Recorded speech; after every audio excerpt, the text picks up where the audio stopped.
Halo, kita masih dihangatkan oleh berita terkait Badan Kehormatan DPRD Kota Pekanbaru melakukan pemecatan terhadap Ketua DPRD melalui rekomendasi, ya. Rekomendasi yang beberapa waktu lalu dibacakan di paripurna. Nah, ini dia yang menjadi topik hangat kita yang ingin kita bahas, ya. Pertama, BK. Badan Kehormatan itu adalah sebuah alat kelengkapan dewan, ya, yang memang berfungsi untuk menjaga marwah dari lembaga DPRD itu sendiri, ya, fungsinya. Kalau di pusat itu ada juga BK-nya, ya, menjaga marwah anggota DPR misalnya. Nah, BK ini berfungsi misalnya jika ada laporan dari masyarakat ya terkait masalah pelanggaran yang dilakukan oleh anggotanya, anggota DPRD, ya, maksudnya, maka BK memiliki kewenangan untuk memanggil yang bersangkutan, memanggil terlapor, memanggil teradu, ya. Kemudian diklarifikasi, kemudian dilakukan kajian apakah yang dilakukan oleh anggota ini adalah sebuah pelanggaran.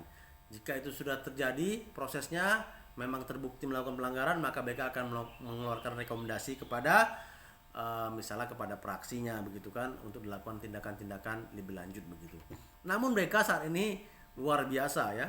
BK yang katanya sudah melalui mekanisme melakukan proses terhadap rekomendasi yang dia buat dan akhirnya dibacakan di paripurna untuk mencopot ketua DPRD dari jabatannya dan dinyatakan juga, ya kan, sebagai penguat, ya, sebagai penguat nih, ya, seolah-olah memang benar wakil ketuanya menyatakan, ya, wakil ketua DPRD, kita tidak sebut nama lah, ya, menjaga kode etik jurnalistik begitu kan, tidak sebut merek. Jadi wakil ketua DPRD ini menyatakan bahwa setelah keluarnya rekomendasi pemecatan dari ketua DPRD Kota Pekanbaru Hamdani, maka Hamdani secara administrasi tidak lagi memiliki kewenangan, misalnya menandatangani surat dan sebagainya. Nah, ini hal yang sangat membanggongkan kita semua.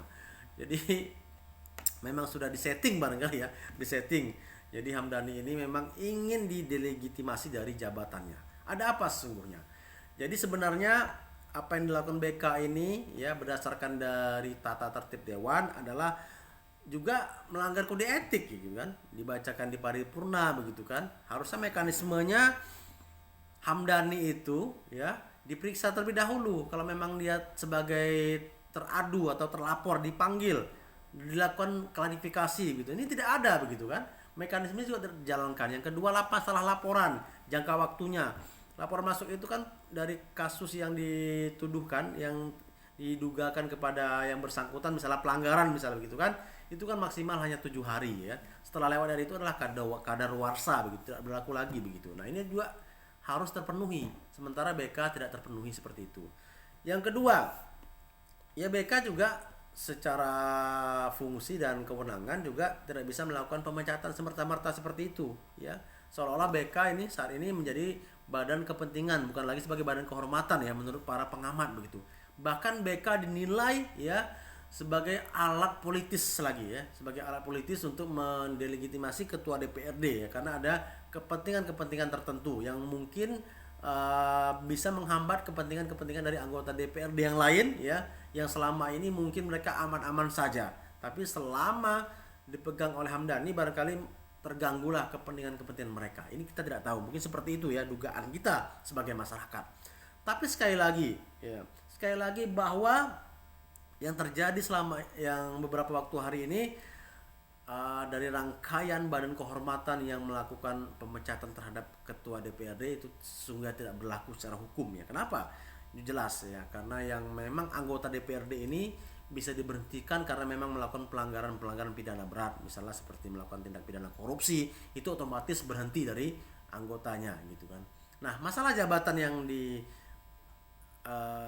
pegang oleh DPRD, oleh Hamdani ini sebagai anggota DPRD itu masih melekat, ya, tidak bisa semerta-merta diberhentikan oleh alat kelengkapan seperti badan kehormatan. Dan ini lucu begitu, baru terjadi di Indonesia seperti ini, dan juga terjadi di Pekanbaru apalagi, ya, sepanjang otonomi daerah, ya, selama ini, sepanjang sejarah otonomi daerah tidak pernah terjadi, hanya terjadi di tahun ini saja, di tahun 2021 pasca corona.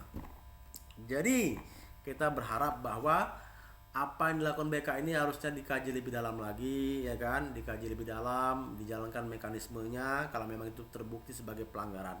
Jangan sampai ini dinilai oleh para pengamat menjadi hal yang sangat membagongkan, ya, terjadi offside, ya. Artinya BK tidak membaca secara mendalam, ya, aturan, tata aturan, baik itu tatip itu sendiri, dan juga tidak menjalankan mekanismenya. Artinya nafsu besar, tenaga kurang. Oleh sebab itu, ya boleh saja, ya, dinamika itu terjadi di DPRD, itu memang sebuah keniscayaan, ya, dinamika perbedaan pandangan, tapi jangan ya didramatisir, ya. Soal BK ini memang mendramatisir bahwa Hamdani ini melakukan sebuah pelanggaran berat, ya, pelanggaran kode etik lah katanya, pelanggaran ya tidak bisa mengayomi anggotanya. Itu bukan pelanggaran, masalah mengayomi itu masalah gaya kepemimpinan saja barangkali, ya. Ya, itu harus kita pisahkan antara pelanggaran dan gaya kepemimpinan gitu. Jadi kepada BK, ya, juga kami berharap lebih dalam lagi lah, ya, untuk menindak anggota yang memang diduga melakukan pelanggaran, ya.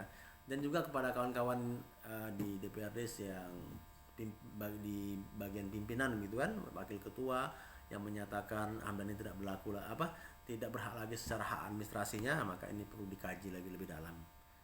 Terima kasih.